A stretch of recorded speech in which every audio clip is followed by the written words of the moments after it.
Every investor who has bought a property with unpermitted work has heard the same thing from the seller.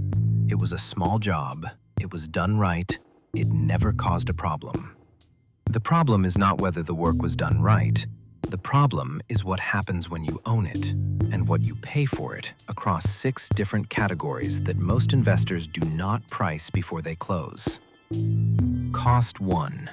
Retroactive permitting and remediation.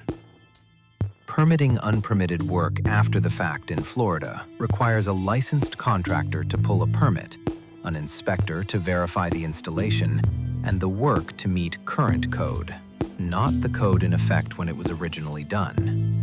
Current code.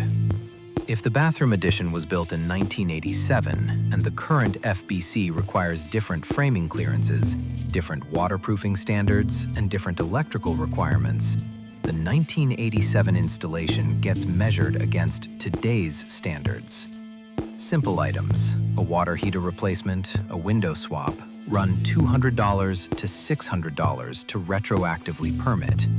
A bathroom remodel requiring wall access runs $2,000 to $8,000. An unpermitted room addition with structural modifications can run $15,000 to $50,000 or more, depending on what the inspector finds when the wall opens.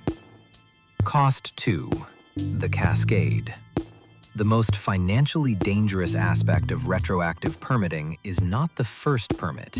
It is every permit that follows. When an inspector arrives to close out a retroactive permit on a bathroom addition, they are standing inside a structure they are now legally required to observe.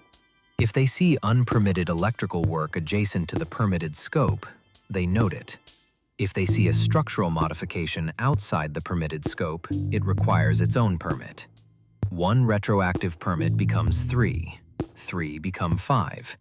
The cascade effect turns a $3,000 remediation estimate into a $25,000 project before the scope is fully understood. Get a licensed contractor to walk the entire property before you assume the permit history is isolated. Cost 3. Insurance gap.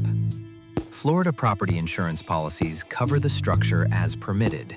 An unpermitted addition, a converted garage, an enclosed porch, an added bedroom, may not be covered under the policy that insures the rest of the structure. If that unpermitted addition burns, floods, or is destroyed by a hurricane, the carrier may deny the claim on the basis that the structure was not legally constructed. In a post-hurricane claim dispute in Florida, the burden is on the insured to demonstrate the covered structure was code compliant. An unpermitted room does not meet that standard. You are insuring a structure that partially does not exist in the eyes of the policy. Cost 4. Financing and ARV impact. FHA and VA appraisers are required to exclude unpermitted additions from gross living area calculations. Conventional appraisers follow the same standard under Fannie Mae guidelines. If your after-repair value calculation includes a 300 square foot unpermitted addition and comparable sales are running at $200 per square foot, you have $60,000 in your ARV that the appraiser cannot support. The lender funds against the appraised value. The gap between your projected ARV and the supported ARV comes out of your equity. Run your numbers on permitted square footage only. Then price the unpermitted work as a liability, not an asset. Cost 5. Code violation liens. Florida municipalities and counties can issue code violation notices, hold hearings, and levy fines for unpermitted work.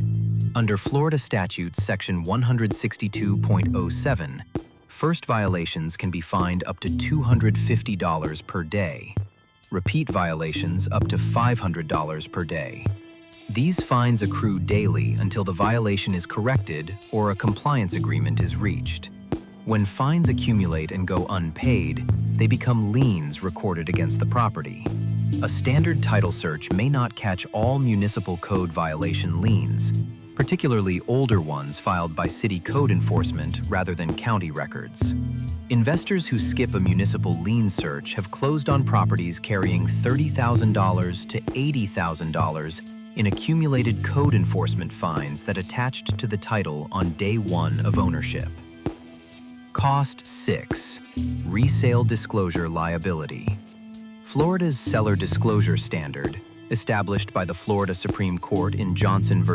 Davis and codified in Florida Statute Section 689.261, requires sellers to disclose all known material defects that are not readily observable. Once you own a property and discover unpermitted work, you have a known material defect. When you sell, you must disclose it. A buyer who purchases a property with known unpermitted work that was not disclosed has grounds to rescind the transaction or sue for damages. As the investor seller, you absorbed the cost of discovering the defect, and you cannot transfer that liability to the next buyer by staying silent. What this looks like on a real deal. A Tampa Bay investor buys a 1960s bungalow with an unpermitted garage conversion, adding 400 square feet. The seller represents it as bonus living space. The investor's ARV includes that square footage. After closing, the appraiser excludes it, dropping the ARV by $72,000. The city has an open code violation with $8,400 in accrued fines. Retroactive permitting reveals the conversion has no egress window, wrong electrical, and no insulation to current code. Remediation runs $18,000. The insurance carrier excludes the converted space from the wind coverage. Total cost of what the investor thought was a value add, $98,400 and 4 months. The permit was not pulled.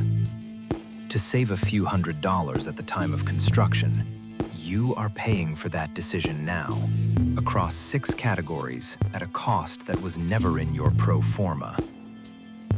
Share this with every investor in your network before their next closing. Subscribe for more Florida Building Code for Investors and watch the full Flip File series.